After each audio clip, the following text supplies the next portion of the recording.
Vamos lá, vamos começar. Meus irmãos, vamos pensar a respeito do tema evangelismo e missões, né? E então a primeira coisa que a gente precisa entender, ter claro na nossa mente é, afinal de contas, qual a importância disso? Né? Qual a importância real do evangelismo na nossa vida, principalmente nos dias atuais, né? Com o cenário aí que a gente tem vivido, com as coisas que a gente tem vivido, quando a gente liga lá no noticiário, qual a importância real do evangelho ou a urgência dele nos nossos dias? Cada um por vez. Primeira. Ferrou. Tá baixo dele, teu microfone tá baixo, já estão dizendo ali. Ela vai falar mais alto. Se der o microfone aí, tu vê aí, Sérgio. Então, gente, boa tarde. Não vou me apresentar não, vocês já conhecem, né? Mas é um prazer estar aqui com vocês, um ano depois do ocorrido. Tive que sair do congresso, né, para minha filha na sexta, ela está aqui hoje. O ocorrido. A gente veio hoje com a nossa bênção nas mãos e louvado seja Deus pela oportunidade de estar participando de mais um congresso, né, da Jubagre, que realmente mora no meu coração. Mas, então, eu acredito que nesse contexto que a gente vive hoje, né, principalmente no sentido cultural, que a gente vive muito polarizado e onde a gente vê tantas e tantas armas, né, silenciosas sendo apontadas para a nossa fé. Eu acredito que mais do que nunca a gente precisa se portar, né, e realmente professar aquilo que nós cremos, com ousadia, com intrepidez e com verdade. Eu volto um pouquinho para o contexto que eu particularmente vivi há um tempo, né, o contexto de universidade, por exemplo, que a gente olha para as pessoas, a gente vê as pessoas, né, professores e muitas vezes até alunos mesmos, falando com muita... vou falar com muita verdade ou com muito rigor, ou com muita certeza, como se conhecessem verdadeiramente a verdade, sendo que a gente sabe que não conhecem. E aí eu olho muitas vezes para a igreja, e eu olho agora para nós, né, como cristãos, né, jovens, adolescentes, a gente conhece, ou a gente diz conhecer verdadeiramente a verdade, conhecer a este Deus, e a gente não vive como se a gente conhecesse. Né? A gente parece que tem medo de professar a fé, ou a gente parece que não tem muita certeza se é isso, ou às vezes é insegurança, a gente não sabe como falar, não sabe como se portar. E aí eu olhava para professores meus e digo assim, caramba, eles estão falando de peito cheio, de boca aberta, uma coisa que totalmente contrária à Bíblia, eles pregam como se isso aí fosse a verdade. E a gente que conhece, a gente está acanhado, está intimidado, está com medo. E aí eu percebo que a gente tem que começar a mudar a nossa postura em relação a pregar verdadeiramente a palavra, não só com palavras, né, mas com a nossa própria vida. Então, acho que a primeira coisa, né, qual a importância da gente pregar ou de fazer evangelismos e missões, principalmente na cultura que a gente vive hoje, eu acredito que é a gente conhecer a palavra, é a gente estar seguro naquilo que a gente está falando, é a gente conhecer verdadeiramente aquilo que a gente prega. Né? Não simplesmente, eu acredito que o mundo não quer mais ouvir um discurso pronto, né, mensagens prontas a gente tem na internet o tempo todo. Né? O que você quiser ouvir, você vai colocar lá, pregação sobre isso, sobre aquilo outro. Eu acho que as pessoas querem ver, de fato, o evangelho que transforma, de fato, o Cristo verdadeiro. Né? E eu acho que a gente precisa conhecer esse Deus, a gente precisa voltar, né, mais uma vez para a palavra, para as escrituras e, de fato, pregar e mostrar, não só em palavras, mas na prática, o que é esse evangelho com coragem, com ousadia e realmente com apresentar a palavra para que cause tremor e temor nas pessoas. Eu acho que é o evangelho verdadeiro, né? Não é o evangelho Nutella, mas o evangelho raiz que precisa ser pregado, precisamos voltar para as escrituras. Eu acho que é o primeiro ponto, a gente se posicionar pelo fato da gente viver numa cultura hoje tão polarizada e nossa fé tão massacrada, de forma tão silenciosa. Muitos acreditam que a gente não tem vivido nenhuma perseguição, mas acredito que cada vez mais de forma silenciosa, na arte, na música, na cultura, na moda, em todos os âmbitos possíveis, nossa fé tem sido atacada e a gente precisa conhecer cada vez mais as escrituras e estar firmado nisso para saber se posicionar.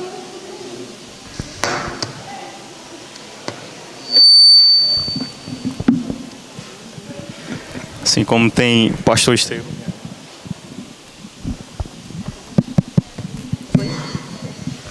Gostaria de passar para o pastor Estevão, né? Em respeito aí à autoridade eclesiástica. Primeiramente, boa tarde a todos, né? Valeu vocês aí da PIB. Então, estou muito feliz de estar com vocês aqui nessa tarde, né? Primeiramente, depois de termos recebido o congresso lá na PIB ano passado. E também depois de alguns anos, né? De estarmos, né, nesse lugar de Jamile. Agora estarmos, né, aqui vendo que o congresso, que a juventude continua, né? E novas caras, né? Novos rostos aqui. E a juventude crescendo, se desenvolvendo, né? Essa é a vontade do nosso Deus. E muito feliz também pela caravana da PIB que está aqui, né? Vai. Passa o rua aí. É dois. Não é? Não, caravana. Cadê? Ali, ó. Tem Lorena ali, Maria Clara tá ali também. Então, qual a importância de nós evangelizarmos e também a importância de missões? Eu começo ressaltando uma frase que diz o seguinte: a grande comissão não é uma grande sugestão. Então a importância é que nós não temos uma sugestão de evangelizarmos ou de fazermos missões ou de fazermos discípulos. Nós temos uma grande comissão que está lá em Mateus capítulo 28, versículo 19, versículo 20, que inclusive foi tema de missões mundiais, né, nas nossas igrejas batistas nesse ano. Então nós temos uma grande comissão e fazer discípulo de todas as nações, batizando-os e ensinando-os a guardar tudo que o Senhor tem nos ordenado. Então nós temos uma grande comissão, nós temos uma grande ordem, foi nos comissionado, foi nos ordenado fazer isso.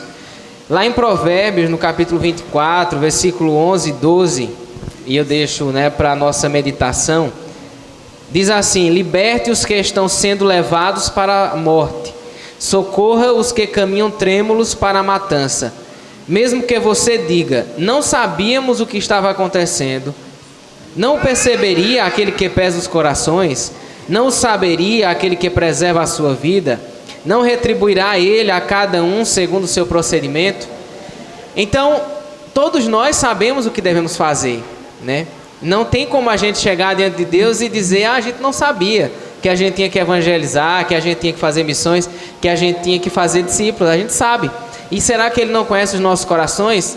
Ele conhece, Ele vai nos retribuir de acordo com o nosso procedimento. Mas não apenas por isso e não apenas pela comissão, mas também eu vejo a importância de nós evangelizarmos e fazermos missões e fazermos discípulos, justamente pelo que está escrito aqui. As pessoas estão sendo levadas à morte, as pessoas estão sendo levadas à matança. É como o Titanic, as pessoas elas estão naufragando, afundando, e elas estão procurando um salva-vidas, estão procurando um bote salva-vidas, estão procurando alguém que jogue uma corda para elas, que lance para elas uma boia que salve a vida delas. Porém, muitas delas não perceberam ainda que o navio está afundando. Assim como na história do Titanic, eu já falei lá com a juventude algumas vezes sobre isso, as pessoas elas não saíram das suas cabines quando o Titanic bateu ali no iceberg, porque elas pensaram que era um pequeno problema ali e que o navio ia continuar, que não ia afundar. E tinham ouvido falar que aquele navio era inafundável. Então, elas continuaram ali achando que aquilo ali ia se consertar, que o navio não ia afundar. E elas continuaram nas cabines, porque havia bote salva-vidas para elas. E a maioria dos botes salva-vidas saíram com metade ou menos da capacidade, porque elas não acreditaram que suas vidas estavam afundando. Assim também é o mundo, assim também é a juventude da nossa época. Eles continuam vivendo sem perceber que estão indo para a matança, que o navio está afundando, achando que os problemas da sua vida são um pequeno problema, e não estão entendendo a grandiosidade do problema que é o pecado. Então, o nosso papel é de dizer para elas que elas precisam de salvação e que existe um Salvador. Então, a importância de nós fazermos missões, de nós evangelizarmos, é nós conscientizarmos as pessoas que o navio vai afundar, que há um grande problema e que há uma solução, e a solução é Jesus Cristo. Então, essa para mim é a importância. Amém. Então, diante de tudo que Evelyn, né, já falou, o pastor Estevão, Mas eu acredito que a grande importância, né, que nós temos, nós precisamos primeiramente entender, né, o que é que nós somos, né? E Cristo ele veio dizer, né, o que é que nós somos aqui nessa terra. Nós somos sal e somos luz, né? Então, assim, por sermos o sal da terra, o sal, né, eu não sou um exímio cozinheiro, mas aí para quem cozinha sabe que é para dar sabor, né? Quando nós colocamos sal na carne, né, não é o sal que fica com gosto de carne, né? A carne fica com gosto de sal. Da mesma forma, era muito utilizado também, né, para conservar o alimento, né? Ou seja, para impedir com que aquele alimento pudesse apodrecer. Então, da mesma forma, somos nós no mundo. Nós precisamos e temos essa importância, né? Temos essa ordenança, como o pastor Estevão falou, de pregarmos o Evangelho para que o mundo ele não possa a cada dia mais estar se apodrecendo no pecado, como já está. Então, assim, nós primeiro precisamos entender que nós somos sal, e como sal nós precisamos pregar o Evangelho. Somos também luz do mundo, né? O mundo está em completa treva, completa escuridão, né? Então, assim, nós como luz, né, desse mundo, né, nós somos aquela esperança, né, que vamos apresentar, na verdade, a verdadeira esperança que é Jesus Cristo para esse mundo. As pessoas elas estão aí em busca dos seus prazeres, né, seguindo aquela filosofia, né, hedonista, né, comamos e bebamos porque amanhã nós morreremos, né. As pessoas pensam que viveu aqui nessa terra, morreu e acabou-se tudo.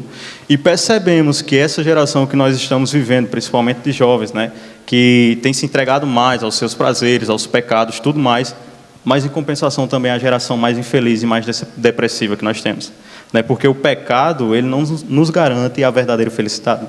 Então nós, como verdadeiros cristãos, né, que conhecemos a verdadeira felicidade, conhecemos a salvação, eu acredito que nós também não podemos ser tão egoístas ao ponto de deixarmos elas somente para nós.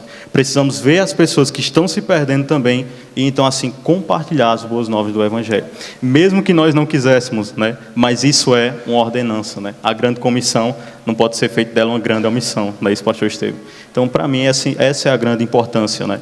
É que nós estamos nesse mundo aqui para sermos luz e também para conservarmos esse mundo com as Sagradas Escrituras, com aquele que já está aqui, né? Muitas das vezes nós queremos inovar o Evangelho, né? O pastor Leonardo Ravenhill, certa vez, ele disse, olha, nós não precisamos de uma nova demonstração do que é Evangelho, mas sim de uma antiga demonstração do que já é o Evangelho. Nós não precisamos de algo novo, nós precisamos tão somente apresentar o que já está aqui nas Sagradas Escrituras. Então, para mim, é isso.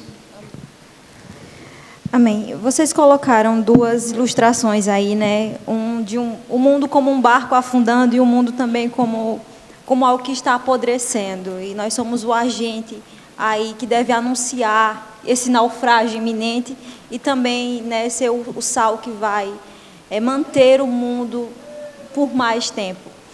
Então, nesse contexto onde a gente precisa, onde a gente já percebe a importância do Evangelho, como que agora a gente faz isso? Como que agora a gente faz missões? Entendendo que é uma ordenança, entendendo que é uma obrigatoriedade nós cristãos anunciarmos a mesma salvação que nos alcançou, mas como é que a gente faz isso? No nosso dia a dia, nas correrias que a gente tem, né? Com tanta coisa que a gente tem para fazer, às vezes, ali na agenda, que tem que botar na agenda que tem que comer, porque senão passa batido. Né? Nessa correria dos nossos dias, do nosso cotidiano, como é que a gente faz missões? Como é que a gente anuncia esse Evangelho? Como? Alguma dica, alguma... É por lá? Eu digo que a gente precisa usar todas as formas possíveis e imagináveis. Nós somos criaturas de Deus, criados à imagem e semelhança dele. Assim como Deus é criador e criativo, ele também nos fez criativos. Então, eu vejo que o Evangelho, ele continua o mesmo e tem que continuar sendo o mesmo. Mas as formas de nós anunciarmos o Evangelho, elas podem ser imensas, inúmeras, né? E nós podemos usar e devemos usar a criatividade. Não adianta a gente, né, querer anunciar o Evangelho da mesma forma que se anunciou no século XV, XIII, XII, XI. Não existia internet, não existia tecnologia, não existia um monte de coisa que a gente conhece, né? Então, hoje, no nosso tempo, nós temos uma grande vantagem.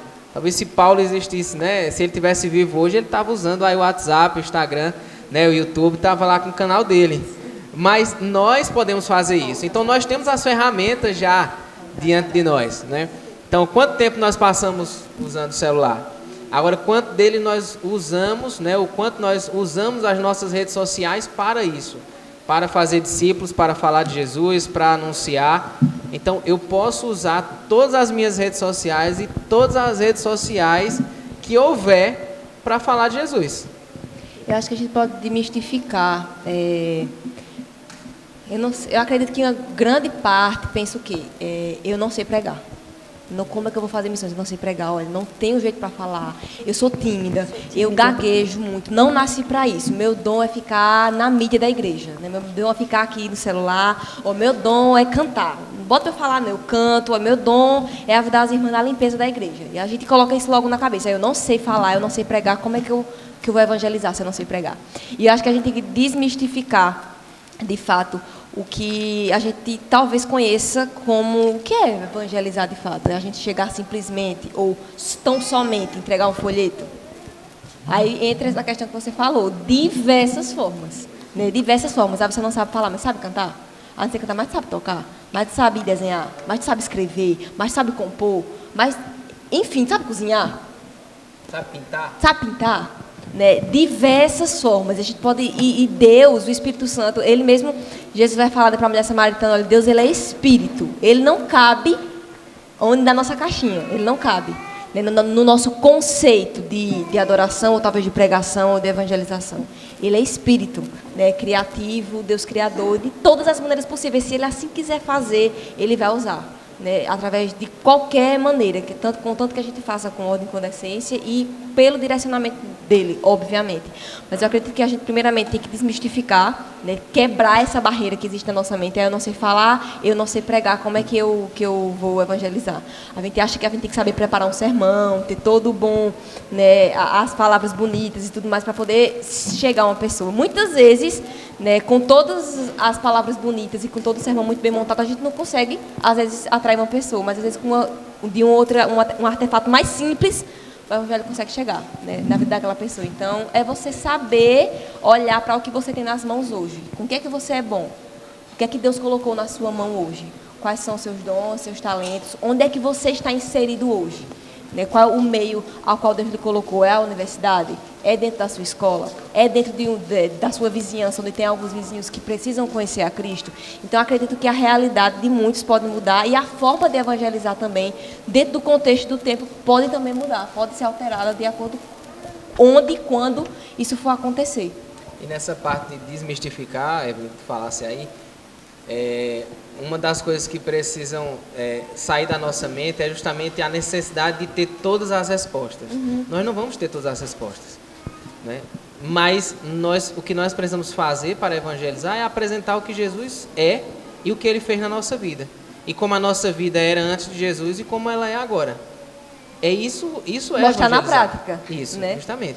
Então, eu não preciso ter todas as respostas para a pessoa sobre como foi criado, quantos dias Deus criou. Não preciso. Se Adão tinha umbigo, né? ou não. Se ele tinha umbigo ou não, não. O que eu preciso dizer é como aquele cego. O que eu sei é que eu era cego e agora eu vejo. Então, o que é que Jesus fez na sua vida? Como você era sem Jesus? Como você é agora? Então, isso é evangelizar. E uma das formas, em estudos mesmo, né, de institutos que fazem pesquisa nesse sentido, é de que a maioria das pessoas que tomam uma decisão a Cristo, elas tomam uma decisão influenciada por um relacionamento. Então, existe sim pessoas que se converteram com a entrega de um folheto ou com uma mensagem que elas leram ali e tal, mas a grande maioria partiu de um relacionamento, de alguém que era um colega da escola, da faculdade, ou alguém que era da família, algum parente, que levou ela até Cristo, ou levou ela até a igreja, ou levou ela até alguém onde ela ouviu e onde ela realmente teve um encontro com Jesus. Então, começa do relacionamento, né, com as pessoas. E a gente está se relacionando em todo momento, tanto virtualmente como presencialmente. Então, usar os relacionamentos que nós temos para evangelizar já é um grande primeiro passo. Também concordo bastante, né? E lá no Salmo 19, número 19, o salmista Davi, ele vem falar o seguinte, né, justamente isso aí que vocês falaram, ele diz, olha, os céus ele proclama a glória de Deus e o firmamento anuncia as obras das suas mãos. Então, assim, certa vez Agostinho ele pegou e disse, olha, fui até a natureza, né, até as aves do campo, até as flores e perguntei, quem te criou, né? Então, disse o seguinte, olha, procura o acima de nós. Então, a natureza, ela vai revelar que sim, há um Deus criador, né? O tema é a tua criação. Então, a gente olha, né? Como é que o céu, ele proclama a glória de Deus, né? Como é que o firmamento anuncia a obra das suas mãos? Sendo aquilo que Deus designou para ser, né? Então, assim, o céu não vai anunciar a obra de Deus sendo a areia do mar, né? Nem o mar vai anunciar a obra de Deus tentando ser o céu. As aves anunciam sendo aves. O céu anuncia sendo o céu, né? O firmamento também vai anunciar sendo o firmamento. Então, da mesma forma, aquilo que Deus nos chamou para ser, né, nos preparou para nós sermos, né, feituras suas, criados em Cristo para as boas obras, é dessa forma que nós iremos evangelizar, né? Nós às vezes pensamos, como já o pastor Estevão e Evelyn falou, que pregar é somente quando nós estamos lá com o sermão, tudo mais, tudo prontinho, né? Ou fazendo aquele evangelismo tradicional, né? Entrega de folheto, né? Porque assim, hoje em dia nós colocamos muito em mente que para glorificar a Deus precisa somente nós tocarmos na igreja, não é isso? Cantarmos ou pregarmos, né? Porém, aí pega e diz, chega um jovem e diz, o que é que você estuda, filho? Eu estudo biologia. A Arca de Noé já foi há muito tempo atrás, não dá para utilizar você aqui, né? Só que nós temos que entender que tanto o que nós fazemos, né? Se é biologia, né? Se eu estudo direito, se eu estudo enfermagem, se eu estudo odontologia, qualquer outra coisa do tipo, eu vou glorificar a Deus naquela área, né? Estudo marketing, vou glorificar a Deus naquela área. Porque as pessoas estão tão distantes assim? Porque nós, às vezes, passamos que o evangelho é somente quando nós vamos para o seminário teológico, né? Estudamos ali teologia e então pregamos. Não, mas o pregar, o evangelho, né? O evangelizar no dia a dia é com as nossas atitudes. Tem um livro... Simplesmente Crente, não sei se o senhor sabe o autor, né, da editora Fiel, Simplesmente Crente. Né, ele fala o seguinte, ele diz, olha, nós devemos descobrir, redescobrir, na verdade, o extraordinário que está no ordinário. Né, porque nós perdemos de vista o ordinário, queremos às vezes fazer grandes coisas, né, sermos grandes pregadores, grandes cantores, mas aí nós perdemos de vista o ordinário, né, aquele extraordinário que está ali no ordinário. Qual é esse? Glorificar a Deus no comer e no beber. Eu pego uma frase que o pastor estava falando logo cedo, assim, logo quando a gente chegou. Ele falou isso, às vezes a gente espera que Deus faça, ai meu Deus, se a igreja da gente for perseguida, e que se queimarem nossas Bíblias, o que vamos fazer? Ele respondeu bem, nada. A gente não vai fazer nada. Porque a gente vive hoje numa situação em que a gente tem todo o aparato para a gente, de fato, viver e pregar, a gente não faz. Então, a gente às vezes está esperando que Deus o que é que o Senhor deseja que eu faça? Qual é o chamado que o Senhor tem para mim? Né? Meu Deus, o quanto que essa frase me atormentou. Qual o chamado que o Senhor tem para mim? Né? E tantos jovens ficam, mas qual o chamado? Qual o chamado? E, de fato, é isso. Às vezes você pensa que o chamado é só se Deus lhe chamar para ir para Cristolândia, se Deus lhe chamar para... né, ir para o seminário, abandonar toda a sua casa e sair mas daqui. Né, você lavar a roupa ali, ou você ser mãe, construir uma casa, ou você ser mãe, ou você ser professor, ou ser médico, não fosse um chamado também. Exatamente. E ser tudo isso, ser um comerciante, né, ser um empreendedor, tudo isso você pode glorificar a Deus, sendo um pintor, sendo um designer, sendo um fotógrafo, você enquanto pode glorificar acho que a gente não Deus. quebrar essa barreira, né, que a gente de fato faz dentro do eclesiástico, né, e do, sei lá, do sagrado do profano, e a gente entender que de fato, quando Paulo vai falar, né, entregue vossos corpos a Deus como sacrifício puro, vivo e santo, que é o vosso culto racional, de forma integral, é tudo. Não tem como eu separar o meu sábado e domingo para Deus, enquanto na segunda-feira na faculdade eu vivo como se eu não conhecesse a Deus. Né? Então, de fato, tem que ser de forma integral e a gente realmente para pensar isso, de fato, sermos o que o Senhor de fato quer que sejamos. E aí, utilizar os espaços onde nós estamos. Não perder a oportunidade, não perder o espaço.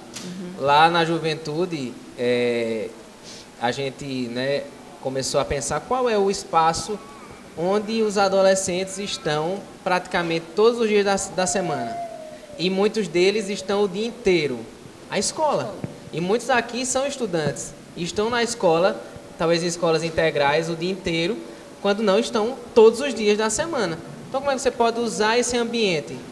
Então, lá a gente lançou o Connect, que é tipo um intervalo bíblico. Temos até Breno, que está ali, que é um dos líderes. E temos já, tanto na UFPE, como em mais 4 escolas, acontecendo Connect. E em um dos colégios, que é o Colégio Batista, a média é de 40 alunos participando por semana. Em outro colégio, a média é de 30 participando. Na Universidade Federal também iniciou esse ano e já tem um número já participando. Então, eles estão ali uma vez por semana se reunindo e aproveitando aquele espaço. E estão percebendo aquilo que a gente falou aqui. A sede daqueles que estão ali. e a fome daqueles que estão ali. Porque pessoas que eles não imaginavam que participaria daquele intervalo bíblico estão deixando de estar lanchando, de estar brincando no recreio para estar ali ouvindo a palavra. E estão ouvindo, se alimentando, tirando suas dúvidas e já alguns até entregando a vida a Cristo. Eu só queria fazer um comentário aí nisso que o senhor está falando, até para vocês esclarecerem também para a gente. Quando a gente fala do ambiente de escola, de universidade, de todos esses dilemas, às vezes o medo desse espaço é tão grande que o jovem diz, meu Deus, eu vou para a faculdade. Né? E, às vezes, ele tem medo de ser influenciado pelo ambiente. Né? E ele próprio perde de vista a ideia de, não, eu vou ser o agente de transformação naquele lugar. Né? Eu vou ser o ponto de luz que vai trazer a luz do Senhor naquele ambiente. Então, só para a gente conversar também um pouquinho a respeito disso, né? Que não é sobre nós sairmos do mundo, mas é sobre estarmos nele para anunciar Jesus, certo? Já estamos. Nosso campo missionário nós já estamos. Só basta a gente abrir a boca. De fato, é uma frase de John Wesley, ele fala isso, né? O mundo é minha paróquia. Quando ele ficou meio que a situação não estava muito boa para ele pregar dentro da igreja, né, com a igreja anglicana, e aí ele vai fazer o quê? E aí um colega amigo dele, né, George Whitefield, disse assim, olha, o mundo, vamos para a rua. Pregar onde? A gente vai cedo, acorda cedo, vai para de frente das padarias, vai para de frente das vendas, a gente vai pregar para os trabalhadores antes deles irem trabalhar. E aí John Wesley começa a ir, né, cedo e começa a pregar para essas pessoas, o que naquela época não acontecia, as pessoas saíram de dentro das igrejas para pregar, né? Hoje a gente vê muito esse movimento, né, nas faculdades, universidades, nas ruas, culto, na praça. Mas naquela época era coisa muito nova. Para você se ouvir uma mensagem, uma pregação, você tem que ir para dentro da igreja. E aí quando pessoas como, né, um deles, John Wesley, começa a levar isso para fora dentro da igreja, de fato a gente já está dentro do nosso ambiente, a gente já está dentro do celeiro, a gente já está no campo missionário. Deus talvez não precise que você saia, deixe abandonando sua família, sua casa. Muitos sim, muitos Deus chamará para que abandone sua casa, sua família, sua faculdade, seu emprego, e de fato vá viver uma vida integral. Muitos não. Muitos dentro da sua universidade, da sua faculdade, dentro da sua escola, dentro da sua casa, até mesmo no campo lá na sua igreja, perto dos vizinhos que estão aí, que ainda não conhecem, ali vai ser seu campo. Né? E, por exemplo, como se fala na universidade. Eu fiz o curso de odonto, né? Eu hoje sou dentista, eu estudei na ACES, né, durante 5 anos e morei em Caruaru durante 4 anos e meio, basicamente. Eu sou de Barra, mas morei em Caruaru nessa época. E eu posso falar com toda propriedade. Ou você, de fato, está muito firmado, ou você vai cair sim. Você vai cair sim. Você estiver achando que entrar na universidade é de boa, eu sou crente, nasci no Evangelho, não sou de berço, e acha que o negócio é fácil, não é fácil, não. Né? E aí eu tive bastante experiência, né, nesse âmbito, que é um ambiente muito difícil. A gente precisa estar realmente, de fato, muito apegado com a palavra do Senhor, porque é constante, né, os ataques, constante. E acredito que hoje, muito pior do que na minha época, e na época de Estela vai ser muito pior do que na época que é hoje. Né? Mas a gente fazia, né, um encontro que a gente chamava de GC, que era o grupo de conexão, e a gente tinha esses encontros no horário que a gente achava, né, conveniente e estratégico, que era justamente na hora que a galera estava saindo para o almoço, que era perto lá do ambiente, e a gente se juntava e tinha um encontro de meia hora para, né, cantar e levar a palavra e coisas do tipo. E já teve encontro da gente ter muita gente, dele ter 30, de ter 40, já teve encontro da gente ter já teve encontro de não ter ninguém, mas a gente criava, né, esse ritmo constante de estar ali toda segunda-feira, de meio-dia, para pregar. Né, a gente estava lá para cantar ou para orar por alguém, e a gente começou a criar, e a gente começou a ver isso. Né, algumas pessoas que saíam do outro campus para ir ouvir. Então, assim, talvez você não precise nem de tanto recurso, seja apenas a sua Bíblia, que ela é autossuficiente para isso. Né, a palavra não precisa de nada mais, ela é suficiente. Né, você está realmente, eu acho que se colocar na brecha, se colocar à disposição mesmo para esse lugar, porque existem pessoas que estão sedentas, existem pessoas que estão com fome, existem pessoas que vão passar ali e não vão nem querer parar para ouvir, de fato. Mas eu acredito que se a semente for lançada no coração de uma única pessoa, acho que o papel já foi cumprido. Né? O dever já foi cumprido com maestria. Quando a semente é lançada no coração de pelo menos uma pessoa, acho que a gente não tem que se portar nem com número, nem que fazer algo muito bonito, instagramável, né? Um encontro muito lindo e com muita gente, com muita coisa, mas acho que é o simples, o básico direto, é a palavra. É a palavra. Ponto. E voltando até para o que Augusto falou, o que nos falta muitas vezes é entendermos o que nós somos e quem nós somos, né? Que nós somos criação. E não apenas criação de Deus, mas que nós somos uma nova criação. Criação em Cristo Jesus. Que está lá em Atos capítulo 1, versículo 8. Mas receberão poder quando o Espírito Santo descer sobre vocês e serão minhas testemunhas em Jerusalém, em toda a Judéia, Samaria e até os confins da terra.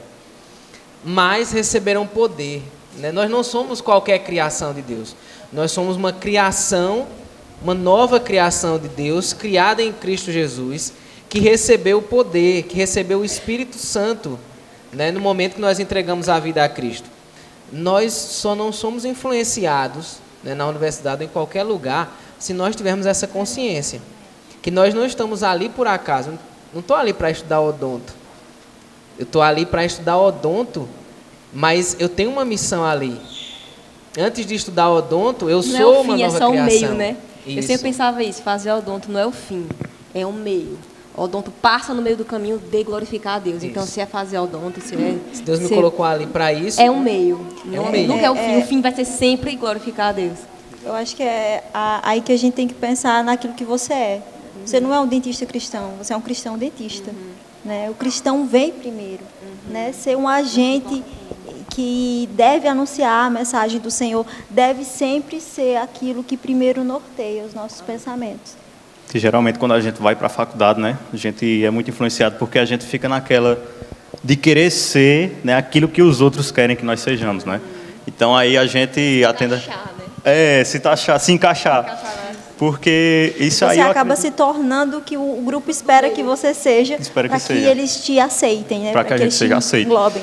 E eu acredito que a gente passa por isso desde da infância, né? Porque quando chega para uma criança e pergunta, olha, o que é que você quer ser, né? Ela já está diante da primeira crise de identidade dela. Ela já diz, eu quero ser um policial, quero ser um bombeiro, né? Ou seja, Mas é ser ou fazer? quer ser ou fazer. Ela já não suporta mais ser quem ela é, né? Então, assim, da mesma forma somos nós, né? Nós, quando vamos para a universidade, vamos para a escola, enfim, nós às vezes queremos nos encaixar em um grupo porque nós queremos ser aceitos. Só que nós temos que entender que a maior aceitação que nós temos foi a de Cristo Jesus, né, que Ele nos aceitou. Então, assim, essas outras pessoas também precisam, né, serem aceitas por Cristo. Aí nós temos que ter isso em mente. Temos em mente que nós não vamos ser felizes sendo aquilo que os outros querem que nós sejamos, ou até mesmo ser aquilo que nós queremos ser, né? Porque quando a gente diz, não quero mais ser o que o outro quer que eu seja, eu quero ser aquilo que eu quero ser. Só que às vezes é um motivo Dá muito errado egoísta. também, né? Dá errado. É infeliz do mesmo jeito. Né? Mas quando a gente olha para as Escrituras e diz, olha, não, eu quero ser aquilo que Deus quer que eu seja. Né? E o que é que Ele preparou para nós sermos? Vós sois salvos pela graça, né? Mediante a fé, isso não vem de nós, é dom de Deus. Né? Não pelas obras para que ninguém se glorie, mas vem dizer, olha, vocês foram criados em Cristo Jesus para as boas obras. Martinho Lutero ele veio dizer, olha, Cristo não precisa das suas obras, mas o seu vizinho precisa. Então nós temos que entender isso. Nosso vizinho, né? Nosso colega de escola, né? Ele precisa sim das nossas boas obras. nossos pais. Nossos pais. Muitas vezes a gente negligencia isso dentro da própria casa, né? Nossos pais, irmãos, tios, avós precisam das nossas boas obras. E já que eu te interrompi, voltando Eu tô para a interrompendo pergunta, sempre, pode. voltando para a pergunta de Jamile, o que fazer? O que fazer? Tem duas coisas que nós não podemos negligenciar nesse o que fazer, tá? Antes do que fazer externo, a gente tem que fazer interno. E aí tem uma coisa que não pode ser negligenciada de jeito nenhum, chamada oração. Sem oração não tem poder, sem oração não tem intimidade com Deus, sem oração não tem como ouvir a voz do Espírito Santo. Não é? Sem oração não tem como o Espírito Santo dizer, me lembrar o que eu vou falar. Então, eu tenho que ter uma vida de oração diária, eu tenho que ter um tempo de oração diário, eu preciso separar um tempo diário, de preferência ser a prioridade do meu dia, ser o primeiro tempo do meu dia, ser de oração e leitura da Bíblia. Né? É o famoso BO, Bíblia e oração. São duas coisas que a gente não pode negligenciar. Não tem como eu evangelizar, ou eu chegar na universidade, na escola, ou qualquer coisa que eu vá fazer, né? Ou pintar um quadro para a glória de Deus, se eu não tiver em intimidade, né? Em oração e leitura da Bíblia. Aí de fato vai acontecer isso. Eu prego, mas ninguém ouve, eu prego e nada acontece. Por quê? Porque a gente tá falando às vezes só da gente. Ou eu não sei o que né? falar. Ou não sei o que falar, ou a gente porque de fato a gente está sendo direcionado, né? Estamos falando só do que porque eu, não, mas porque Deus. Então acho que é crucial. Quando nós estamos firmados na palavra, nós vamos saber o que falar, porque o Espírito Santo ele vai nos lembrar, foi isso que Jesus disse. Mas ele só pode lembrar aquilo que já está no nosso coração. Se eu não leio, não tem como ele lembrar o que não está, né? O que eu não sei, o que eu não li. E se eu estou em intimidade com Deus em oração, né, constantemente e num tempo também diário em oração, então eu estou com o ouvido aguçado na sintonia do Espírito Santo para ouvir quando ele mostrar, olha, fala com aquela pessoa, conversa com aquela pessoa, isso. Aquela pessoa ali está passando por um problema, né?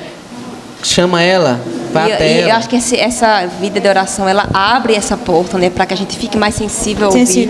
Muitas vezes, olha, vai ali e ora por fulano. E aí, muitas vezes, eu ia lá, posso orar por você? E muitas vezes eu vou nada. E aí depois, poxa, eu sabia que foi Deus que estava pedindo para eu ir lá e eu não fui, eu negligenciei. E aí, a vida de oração abre nossos ouvidos para uma vida mais sensível, mas aí vem a outra porta. A gente vai ouvir e vai parar no ouvir, ou a gente vai ouvir e obedecer. Porque muitas vezes a gente sabe já o que fazer. A gente está ouvindo Deus falando, eu quero que você faça isso, eu quero que você faça isso, né? Ou dá até aquela pessoa, ore pelaquela pessoa, né? Discipula aquela pessoa, esteja junto com aquela pessoa, a gente sabe o que fazer. A gente só não está obedecendo. Então, às vezes, eu não estou nem ouvindo Deus, eu estou ouvindo, eu só não estou querendo fazer o que Ele está pedindo, né? Então, a vida de oração abre essa porta para os nossos ouvidos estarem mais sensíveis a ouvir a voz de Deus, e acredito que a Bíblia abre a outra porta de obedecer, né, ao direcionamento da voz de Deus. Ouvir e obedecer. Eu não sei se é isso que tem, se é isso que acontece para que algumas pessoas falem e não surta efeito, né? Que às vezes você pensa assim, não, eu falei, expliquei, ensinei, evangelizei e não surtiu efeito, né? Tem a ver com isso, certo? Porque a Bíblia diz que não vai depender, né? Não depende de nós. É o agir do Espírito. É o agir de Deus, vamos fazer nossa receber parte. Esse poder ao descer sobre vós. Ele fará da maneira que lhe apraz. Quem convence o homem é o próprio Espírito. Né? Uma frase que eu gosto é o seguinte: se nada acontecer, você amou alguém. Então o que a gente tem que fazer é fazer o que Jesus fez. Ele é nosso mestre, né? Nós não somos discípulos dele, nós estamos seguindo os passos dele. Então ele disse que veio dar a sua vida pelo mundo. Então o que nós devemos fazer é isso, dar a nossa vida pelo mundo, amar as pessoas. Então se nada acontecer, nós amamos as pessoas, né? E a obra é com o Espírito Santo. Manda quem pode, obedece quem tem juízo, né? Basicamente isso, né? E isso é o que o próprio Jesus fez, né? Jesus fez milagres, fez grandes prodígios. E no final de tudo, né? Quando a grande parte não entendeu que ele era o Messias, ele olha para a cidade de Samaria, né? E chora por causa disso, né? Para a gente seguir aqui, a gente sempre comenta na igreja sobre missões. Quando a gente fala sobre missões na igreja, a gente sempre fala sobre orar, ofertar e ir, né? Mas no dia a dia, como é que a gente vive esse negócio? O que isso significaria para as nossas vidas quando a gente fala sobre missões? Tem a ver só com uma contribuição em uma campanha ou como a gente pode expandir para que isso seja mais do que só uma campanha missionária, mas para que isso seja uma realidade diária, constante e viva nas nossas vidas? O orar, ofertar, os pilares. Augusto agora, né? Augusto agora. Fala um pouco, vai. Porque eu gosto mais de ouvir o reverendo Estevam. Mas, assim, como Charles Spurgeon ele já tinha falado uma vez, todo cristão ou ele é um missionário ou ele é um impostor. Né? Isso aí é uma frase que a gente escuta, eu acredito que direto, principalmente nós batistas, né? Campanhas de missões. Ou todo cristão é um missionário ou é um impostor. Então, assim, para que aquilo que nós estamos fazendo, né, contribuindo, orando, né, se torne realidade, né, para nós precisamos viver isso também. Né? Não viver de acordo como os grandes missionários estão aí, fora na África, enfim, dando sua vida, mas como a gente já falou aqui, né, viver no dia a dia. Né? Nós temos que, às vezes, nos despir, né, de nós mesmos, né, do nosso orgulho, né, enfim, de tudo que está nos impedindo, então, de viver essa missão, né, que é a missão que Cristo deixou. Quando ele deixou essa missão, né, quando ele disse, olha, ide por todo mundo, pregar o evangelho, fazeis discípulos. né? Então, assim, ir por todo mundo, né, não se resume a eu sair daqui para a África, geograficamente, exatamente. Ir por todo mundo, fazer discípulo, nem que seja somente uma pessoa, como o Evelyn falou, né, nós estamos vivendo isso aí na prática, né, a grande comissão. A gente, às vezes, acha que o mais difícil talvez seja o ofertar, né? A gente faz uma campanha de missões, a gente coloca um alvo e aí às vezes aquela luta, né? Irmão, lembrando, pega o envelope, pega a carteirinha, você já contribuiu, é aquela que a gente sabe que é difícil, né? Vender pastel na vende pastel, cantina, faz cantina, não sei o que, para arrecadar o fundo, o alvo para missões. E a gente às vezes acha que o mais difícil talvez seja o ofertar financeiramente. E pensando bem, acho que no frigir dos ovos, acho que o mais difícil é a gente ofertar relacionamento.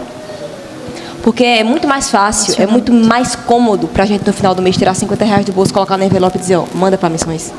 Do que eu separar 15 minutos do meu dia. Tempo. Do que eu dou sair lá na casa de Augusto, ô irmão, tá precisando de alguma coisa? E às vezes não tá precisando de uma feira não, ele tá só precisando de alguém que converse.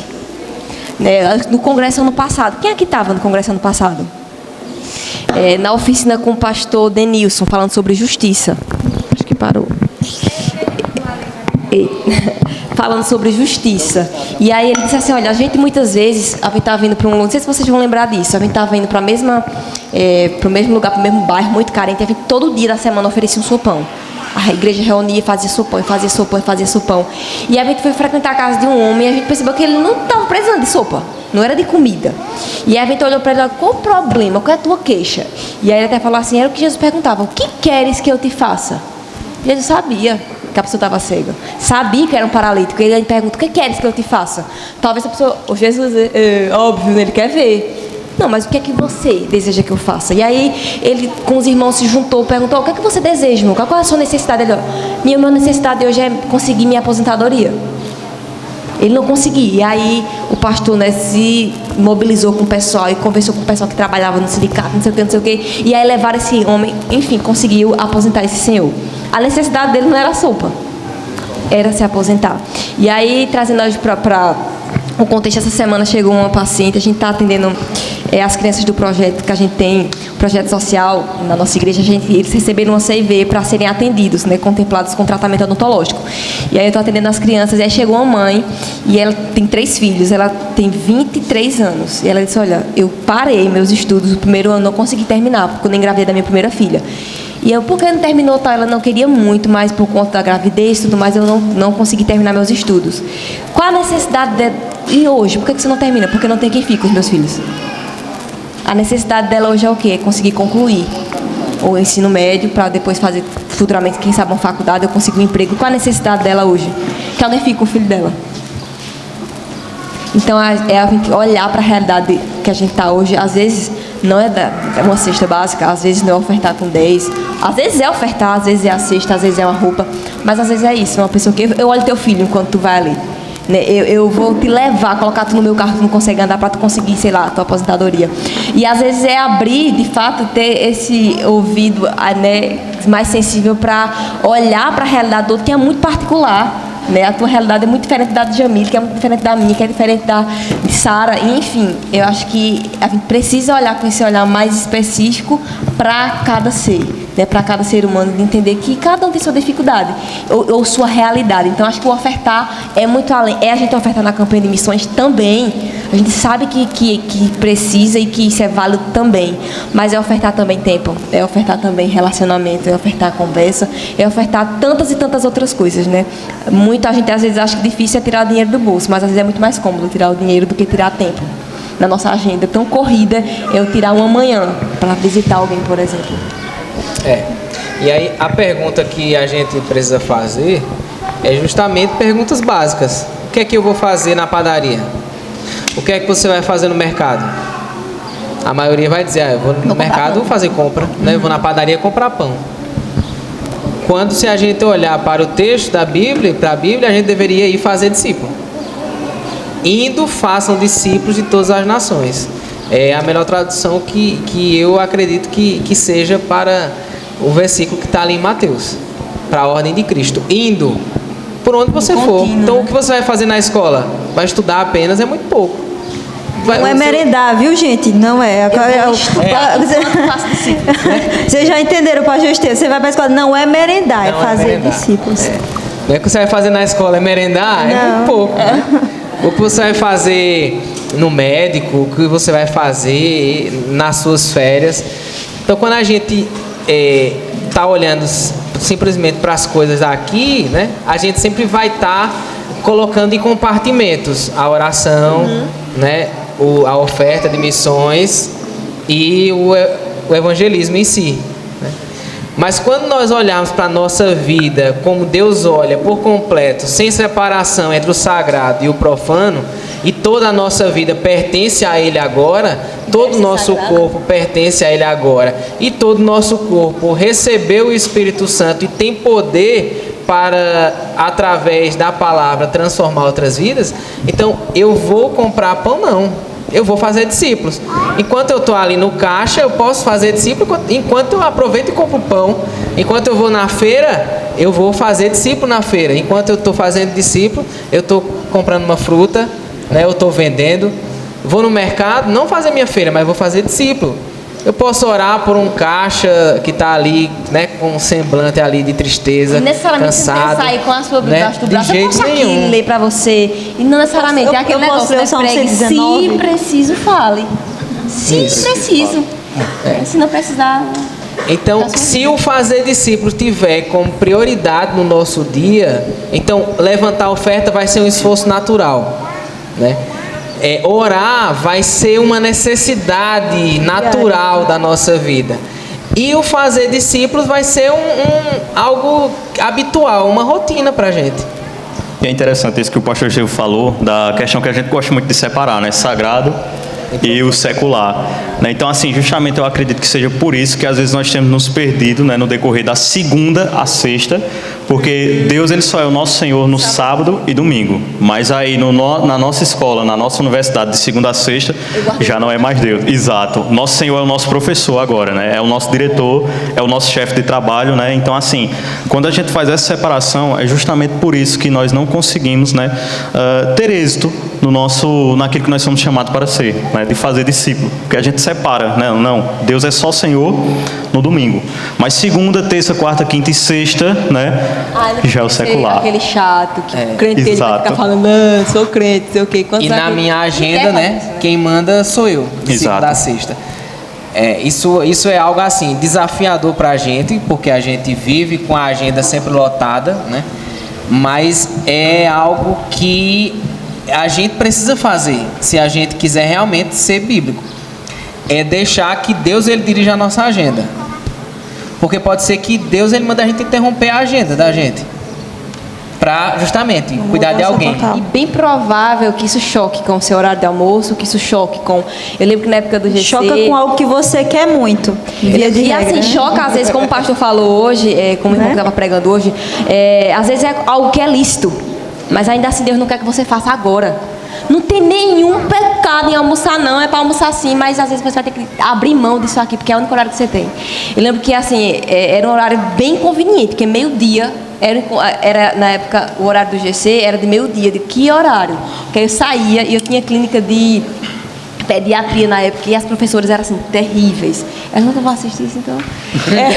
Corta, faz um make-up. É super rigorosa com o horário tal. Então, assim, todo mundo dizia, bicho, não chega atrasado nunca. Tu já sabe que isso aqui já vai levar corte no ponto aqui. E aí, era semana de prova, por exemplo. Eu lembro que, assim, as pessoas que ficavam para liderar... Shai, não vai dar para ir porque é semana de prova. Eu também tenho prova. Eu também estudo, eu também tenho prova essa semana. Mas eu entendia isso, eu tinha que abrir mão das duas, ou eu ia ter que acordar muito cedo para estudar, ou eu ia ter que dormir muito tarde, porque eu sabia que estudar na prova, naquele horário, eu não podia. Dormir você não ia, mesmo sendo lícito, né? Então, assim, perdi de contar às vezes quantas vezes eu não almocei, porque era o horário, ou eu almoçava ou eu ia pro GC. Então a prioridade era fazer isso, porque era um dia da semana para fazer isso, então a gente ia fazer aquilo. E aí eu não almoçava, e às vezes eu chegava na clínica comendo, nem podia, nas carreiras e tal. Então muitas vezes vai chocar com a sua agenda fazer uma coisa que você não deseja, ou que você não queira, mesmo não sendo pecado.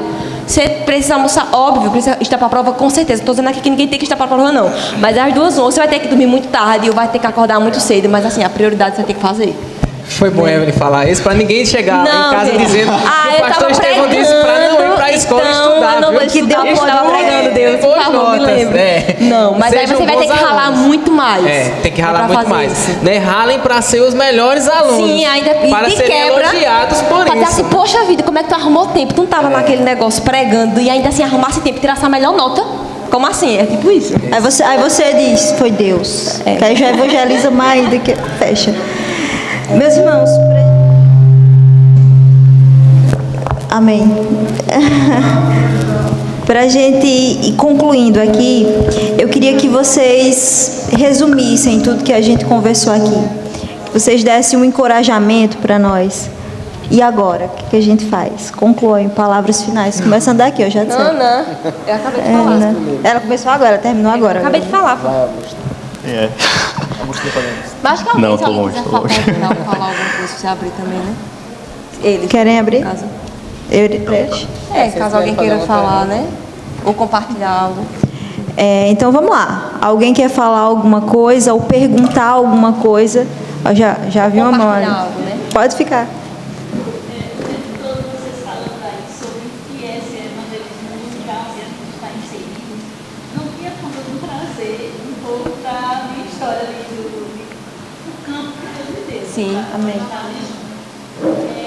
Ela é enfermeira, tá? Para quem não sabe. Vem pra cá. Porque quem tá acompanhando Para quem tá acompanhando aqui não ouve.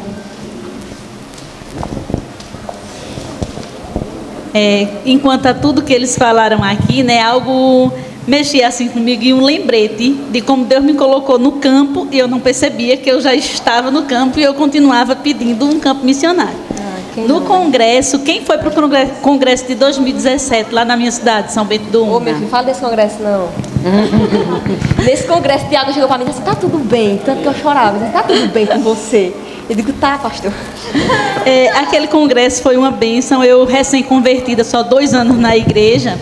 E ali a gente estava como líder de juventude, né? Eu e as meninas, Michele e Juliane. Então, muito trabalho, mas teve um momento que eu tive um tempinho de ir para a oficina justamente de missões, onde o pastor Wembley, naquela ocasião, falava muito sobre Casa Feminina, Projeto Viver, Cristolândia, e aquilo mexia comigo, e aí começou aquilo a me incomodar. Meu Deus, eu quero me dar um campo, o que eu estou fazendo é muito pouco, eu não estou sendo nem agradecida por tudo que o Senhor fez por mim, pela transformação que o Senhor fez na minha vida, e eu quero um campo para trabalhar, eu quero uma forma, me mostra meios de ir para a Cristolândia, me mostra meios de usar minha profissão na Casa Feminina, e começava aquela angústia, né? Isso no domingo, eu clamando ao Senhor por esse campo missionário, porque era muito pouco, eu só ali dentro da igreja, era muito pouco eu falar para a minha igreja, para a minha juventude de Cristo. Isso no domingo do congresso. Na segunda, quando eu já cansada, que a igreja aqui local de Toritana sabe, que quando a gente recebe as igrejas, a gente trabalha um pouquinho. Aí eu fui tirar um cochilo à tarde, meu telefone toca. Quando meu telefone toca, o número desconhecido, era um chamado para eu ir trabalhar de um concurso que eu tinha feito em 2014, 3 anos antes. Era aquele emprego, né? Veja a resposta de Deus. Aí eu vou, quando vai selecionar o hospital em Recife, sou selecionada para o Hospital Correia Picanço. Para quem não sabe, é um hospital que só trata de HIV e meningite, doenças infecto-contagiosas, ou seja, um campo que necessita muito do amor de Cristo, minha gente. É um campo que Deus coloca mesmo na mão da gente, né?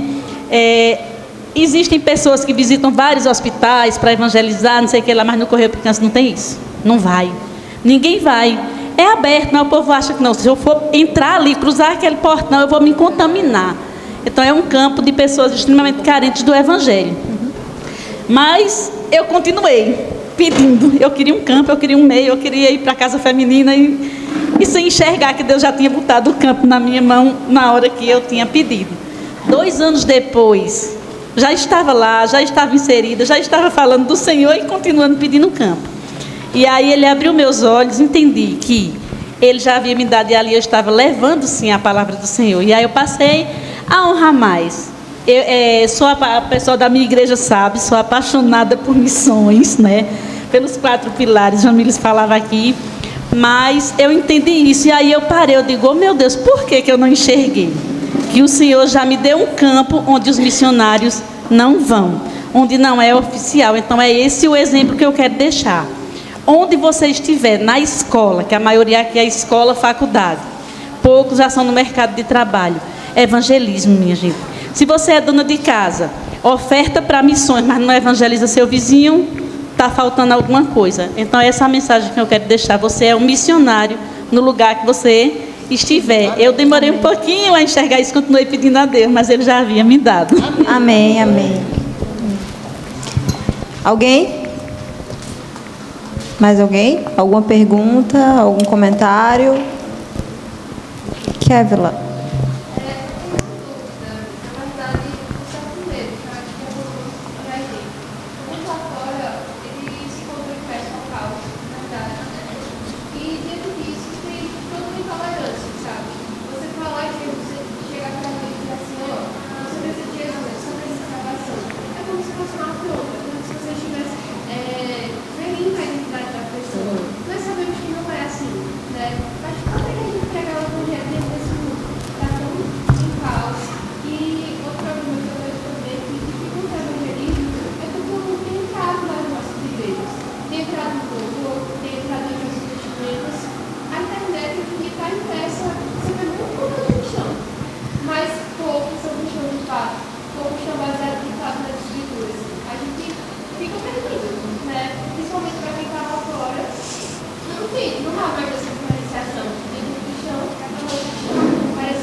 Pergunta que você chega a assim. Um pastor ele falando sobre isso, ele diz que a gente não vive dias de perseguição física, como foi com a igreja primitiva, mas nós vivemos um tipo de perseguição que é pior em alguns sentidos, que é o tipo de perseguição ideológica, né? Onde nós não podemos dizer que a verdade é a verdade, né? Onde a verdade é relativa e eu não posso dizer que a verdade é uma pessoa, Cristo Jesus, né? Como é que a gente lida com isso? Eu acho que a gente lendo um pouquinho, né, se você parar para ler um pouquinho sobre a história da igreja, você vai ver que não foram em momentos de bonança que a igreja mais cresceu. Foi o contrário. No momento em que a igreja mais era perseguida, que a igreja mais era afrontada, que os cristãos eram massacrados no Coliseu, matavam, queimavam Bíblias, eram nesses momentos, né? Foram nesses momentos regados de muita dor, de muito sangue, para que a gente hoje pudesse ter acesso à Bíblia, por exemplo, e à liberdade que a gente tem. Muitas pessoas precisaram entregar suas cabeças para morrerem, né? Os pais da igreja e tantos outros grandes homens e mulheres que se entregaram para isso. Então, eu acredito que o cristão verdadeiro, imerso nesse mundo que a gente está hoje, são nesses momentos que a gente mais vai crescer, se a gente estiver pautado nas Escrituras, né? A gente olha para a história da igreja, quais os momentos que a igreja mais cresce, que as pessoas mais se convertiam, quando a igreja estava sendo perseguida. Então, não esperemos, eu tenho muito isso na minha cabeça, não esperemos viver dias de paz, dias em que a igreja livremente vai poder falar sobre a verdade, em que não seremos apontados, que não seremos afrontados. Isso acredito que não vai acontecer. Acredito que quanto mais o tempo passa, mais a igreja vai sim ser perseguida de todas as maneiras possíveis, e que a gente tem visto muito isso dessa maneira, né? Então eu acredito, qual a solução? Somente a Escritura. Olhar para as Escrituras, né? Somente a Escritura e nada mais. A gente olha hoje, como você falou, né, dentro dos louvores, em todos os âmbitos possíveis, a gente vê que a gente quase não consegue mais distinguir o que é crente, não é crente. A gente olha no grupo do WhatsApp, olha todo mundo falando as mesmas coisas. Peraí, quem é crente, quem não é crente? Não dá para perceber, porque cada vez mais a gente tem se parecido. E aí volta ao primeiro ponto que Augusto falou: o que é que a gente é? Sal e luz. A gente tem que ser esse diferencial. E como? Voltando para as Escrituras, né? E olhar para aquela pessoa, óbvio, dizer que aquela pessoa é pecadora, isso vai ser uma afronta. Vai. Quer dizer que você está doente e você precisa de um Salvador.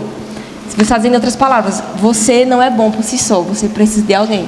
Então, de certa forma, o Evangelho ele sempre vai afrontar o ego do homem, né? Como Augusto falou, sempre vai afrontar.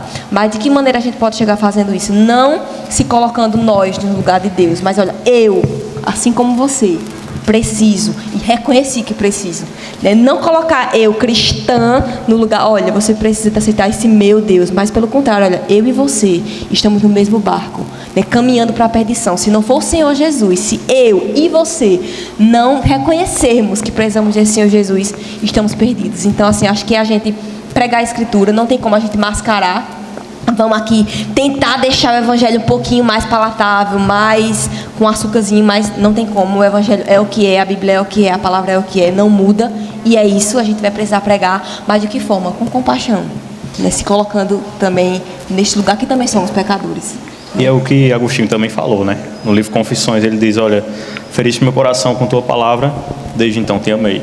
Então a palavra, ela sempre vai ferir o nosso coração, né? Então, independentemente da forma que nós pregarmos, se nós pregarmos claramente só as escrituras, né? De toda forma ela vai ferir, porque ela fere também quando está sendo pregada pelo pastor nos cultos de domingo, né? Quando a gente está lá sentado ouvindo, fere o nosso coração também. Então assim, ela sempre vai ferir, mas é aquela ferida, né, que Agostinho falou, olha, feriste, mas desde então te amei, aquela ferida da paixão, de seguir, né? mas impossível de Exato, deixar. impossível de deixar. Então assim, nós vamos pregar e vamos ter esse desafio, né? As pessoas não vão gostar de fato, porque ninguém gosta de ser confrontado. Nós não gostamos de sermos confrontados. E a palavra, ela faz justamente isso, né? Ela nos confronta, né? Ela realmente coloca assim um espelho e nos mostra quem de fato nós somos, né? E nós tentamos esconder isso aí, tentamos mascarar, mas a palavra, ela vai lá, tira toda aquela maquiagem ali e mostra de fato quem nós somos. Então assim, vai ser, eu acredito que pouco que impossível, na verdade, nós pregarmos de uma forma que não venha ferir, certo? Como o Evelyn falou, não nos colocando no lugar de juiz, né? Porque somente é o filho, né? Quem vai julgar. Mas assim, nós temos que pregar e apresentar o santo evangelho. Mas acho que quando vem o ponto que Estevão falou em questão do relacionamento, fica, acho que, muito mais fácil, né? Porque eu olho para a pessoa e eu tenho um relacionamento com essa pessoa. Eu simplesmente não chego para apontar, mas eu tenho uma vivência com essa pessoa. Então, de certa forma, a gente vai estar mais junto, a gente vai poder chegar de uma forma em que a gente consiga, de fato, chegar mais próximo da pessoa, né? E acho que cada pessoa vai ser muito particular, né? Acho que, primeiro ponto, vai ferir, vai, mas que a gente tente fazer isso com amor e com compaixão e pedindo, assim, discernimento do Espírito, né? Deus, coloca a palavra na minha boca. Deus, me ajuda a falar da maneira que venha a ser eficaz. Me use como o Senhor quer, que não seja da minha forma, do meu jeito, né? Para o meu êxito, para mim agora, mas direciona para fazer da forma que o Senhor deseja, que venha a ser eficaz. Oswald Smith, ele falava no livro dele que há uma grande necessidade de nós evangelizarmos a igreja, de reevangelizarmos a igreja. Isso é uma necessidade que ele falou há quase 100 anos, né? E hoje está muito maior do que antes. E com o advento aí da internet, né, da tecnologia e dos influencers e youtubers e teólogos de internet, teólogos de TikTok, de Twitter, então essa necessidade ela está muito maior. Então estar alicerçado na palavra é o primeiro ponto. Segundo, para não cair. Segundo, é você não esquecer da figura do seu pastor. Sim. Porque você pode ouvir qualquer teólogo da internet, mas você não pode esquecer que você tem um pastor na sua igreja. E o seu pastor local, ele é a figura mais importante, porque o teólogo da internet, ele não vai cuidar de você. No momento que você estiver passando por necessidade, ele não vai orar por você, ele não vai ouvir você. Quem vai fazer isso é o seu pastor. Então, você ter a figura do seu pastor como a pessoa que apacenta a sua vida, né? A pessoa que você pode procurar para tirar suas dúvidas, inclusive para entender aquilo que o teólogo lá da internet falou, ou que música A ou música B, né, diz, ou que a galera está falando no momento. Então, é um ponto mais importante, é não ter essa distância com o pastor local, para que você tenha esse acesso com o seu pastor para se deixar ser apacentado.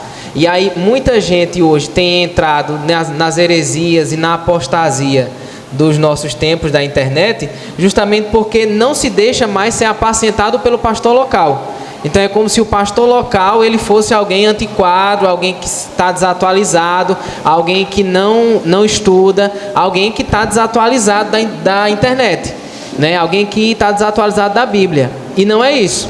Então, o cuidado para cada um de nós aqui, né, adolescentes e jovens que estamos ouvindo muito a internet, é que possamos fazer como os bereanos, ir para a Bíblia. Tudo que a gente ouvir, a gente ir para a Bíblia. Se está na Bíblia, né? Agora, tem pontos que são meio nebulosos, tem pontos que são ali uma zona cinza.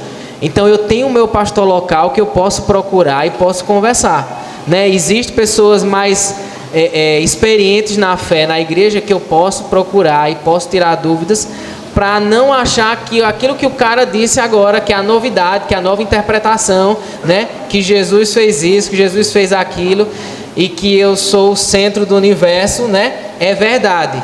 Eu tenho que ir para a Bíblia, tenho que ouvir o meu pastor local, pessoas mais experientes, para compreender realmente a teologia. Isso vai facilitar. E para ajudar aqueles que estão ao meu redor. Porque hoje, né, eu não tenho TikTok, mas talvez alguns de vocês aqui tenham. E lá no TikTok tem gente distorcendo a Bíblia assim, é no punhado, né? É no moi, como se diz, é feito moi de coentro, né? É no punhado. Então, tem vídeo de todo tipo que você imaginar. Eu um dia assisti um vídeo de uma pessoa lá, uma jovem, ela distorcendo todos os textos bíblicos que falavam sobre o homossexualismo. E ela usando a Bíblia, e ela dizendo que estava lendo a linguagem no original. E quem não conhece de grego, quem não conhece de teologia, quem não conhece de interpretação, quem não vai buscar um professor, ele vai ouvir a pessoa e vai dizer, oxê, ela é teóloga, ela é uma pastora, ela é jovem e ela está dizendo aí que foi para a língua original, então o que ela está dizendo está certo. Então, se eu não tiver esse cuidado para ir para a Bíblia, para ouvir pessoas, né, pessoas que conhecem um pouco mais do que eu, meu pastor local, para me acompanhar e me dispor, né, a ser apacentado por alguém que está próximo de mim, que é o meu pastor local, o meu líder, então vai ficar um pouco mais difícil.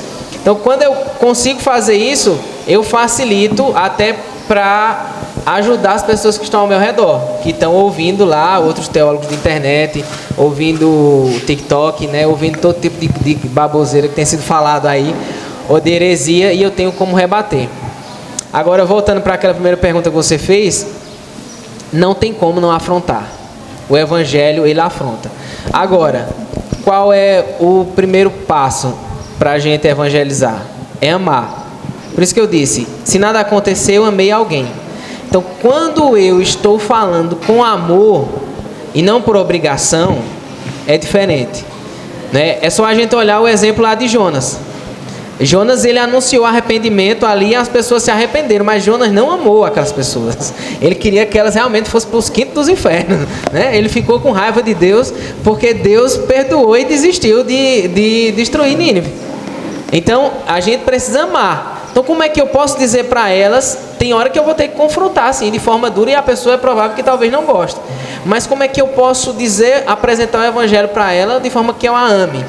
Então, eu preciso também procurar a forma, não deixar de uma forma adocicada, romantizada o Evangelho, mas apresentar o Evangelho de uma forma que a pessoa entenda.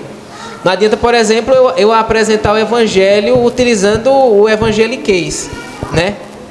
Ou uma linguagem teológica de livro, técnica. De certa forma vai ser uma ofensa para a pessoa, porque ela não vai compreender nada. Fala varão, né? O cara que não conhece, que nunca visitou uma igreja, não sabe o que é varão. Então, eu preciso falar, e nós como jovens e adolescentes, né? Nós precisamos chegar para a nossa faixa etária e falar de uma forma que as pessoas entendam. Isso já é o primeiro passo para amar. Porque eu vou estar falando na linguagem dela. Então ela vai entender o que é o Evangelho. Mas eu preciso dizer para ela, sim, que ela é pecadora, que ela precisa de Jesus, né? Que existe céu e inferno, que nós todos somos pecadores. Ela não vai gostar, né? Mas qual é o nosso papel? Se é pecadora, mas tem uma solução para a história. É isso aí. Mas o nosso papel aqui é sermos embaixadores. Então, né? A gente precisa se lembrar do que Pedro disse: importa obedecer a Deus e não aos homens. Amém. Então, se é necessário afrontar, vamos né? Com amor. Que seja com amor, homens, né? Mas que nós obedeçamos a Deus e não aos homens. Amém. Amém, meus irmãos. E dessa forma, acho que a gente encerra, né? Não sei se vocês têm algo mais a dizer. Eu só queria... E vou pedir a ajuda de Júlia agora, agradecer a vocês pelo tempo doado, pelos ensinamentos ricos, grandes, intensos ensinamentos que aqui foram postos, né? Que o Senhor nos ajude aí na nossa missão de, em qualquer lugar, até na padaria, fazermos discípulos conforme o Senhor nos mandou. Eu queria...